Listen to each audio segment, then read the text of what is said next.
walaalayaalo dhulka dhulkeena aneersane dhisay akula dhisay awada dhisay dhisa dhulka dhisa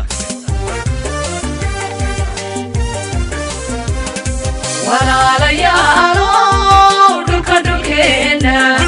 aneersane dhisay akula dhisay awada dhisay dhisa dhulka dhisa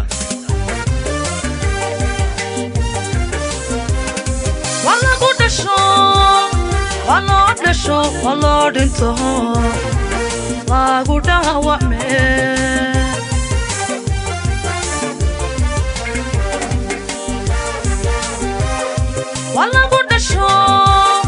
walo dhinto lagu dhaawacme walaalayaalo dhulka dhulkeena aneersane dhisay akula dhisay maanta waxaanu halkan ku dhagax dhigaynaa laamigii isku xidhi lahaa Guumays ilaa Buuhoodle oo aanu maanta halkan ku dhagax dhigayno ilaahayna la kaashanayno awoodadeedana aanu doonayno inaanaan waxba kala harin murqiyo maalba waxaanu doonaynaa oo aanu ka codsanaynaa haddaanu nahay annagoo ah bulshada reer Ceegaag waxaanu ka codsanaynaa hay'adaha caalamiga injiyooyada maamulada jaaliyadaha u dhashay gobolada Sool iyo Sanaag cid kasta oo wax ka tari karta waxaanu doonaynaa inay naga soo caawiso oo ay wax ku soo biiriyaan haddaanu reer Ceegaag nahayna xoolaha iyaga maalka iyaga muruqa iyaga waxba maskaxdayada waxba kala hari mayno wadadaasi waa wada muhiim ah waxaana loogu magac daray wadada halbowlaha ama wadada wadnaha waxay martaa meel istiraatiijiya oo gayigan intaanu halkan la marinayo waa meesha ugu istiraatiijisan yani ugu halbowlaysan wadada annagu wax awooda kala harimayno xoog iyo xoolo wixii aanu leenahay waa dul dhigaynaa waxaanu markaa ka codsanaynaa hay'adaha deeqda bixiya jaaliyadaha u dhashay gobolada Sool iyo Sanaag iyo Cayn kuwa NGO-yada maamulada wadada in gacan laga siiyo oo annagu dee awoodayada kuma filin laakiin wax weyn baanu ka tareynaa waxaanu la hadhaynaa ma jirto hoobeeya wadalkaagii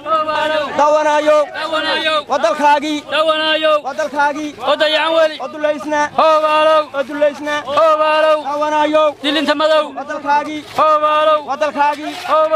Ceegaag hadday tahayna maanta waxaa la dhagax dhigayaa laamigii baa la dhagax dhigayaa kuwa noo soo diray iyo kuwa noo soo qalqaaliyay iyo jahliyadaha iyo qurba joogta iyo maxay ahayd waxa la wixii islaam ee wax garada inay hay'adaha nagu soo maamulaan annaguna aanu maamulano xagga iyagana aanu ka maamulano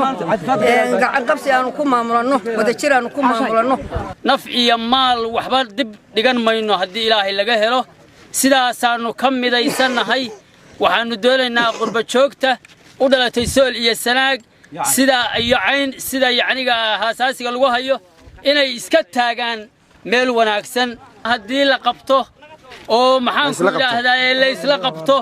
oo ay noqoto wax qabsaan wax kula qabtay way dhamaataa waxayna ku dhamaataa si wanaagsan oo wax qabad leh tiibaanu u taaganahay nala qabta anana waa taaganahay walaalayaalo dhulka dhulkeena aneersane dhisay akula dhisay awada dhisay dhisa dhulka dhisa ka bilownay dhagax dhigii laamiga cusub ee ka bilaa insha Allah soo ka soo bilaaban doona meesha la yiraahdo Guumays soo mari doona Yeyle gol janno Ceegaag Hurfadhi Sool joogto ilaa iyo Buuhoodle isku xidhi doona baanu dhagax dhignay aad iyo aad baan u soo dhaweynaynaa xoog iyo xoolo diyaar baan u leenahay haddaanu nahay degmada Ceegaag dhamaantayo anoo ku hadlaya magaca ururka dhalinyarada waanu bilownay way socotaa hawsha si wanaagsan bay u socotaa insha Allah waa wadi doonaa waxba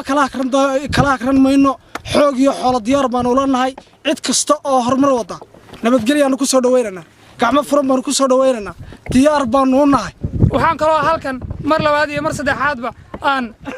ugu baaqayaa jaaliyada u dhalatay deegaanada Sool iyo Sanaag iyo Cayn ay ka qayb qaataan horumarka ka socda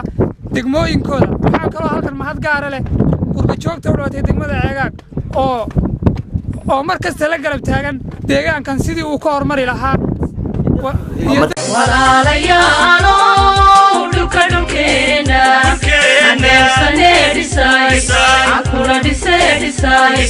awada dhise dhisay dhisa dhisa dhulka dhisa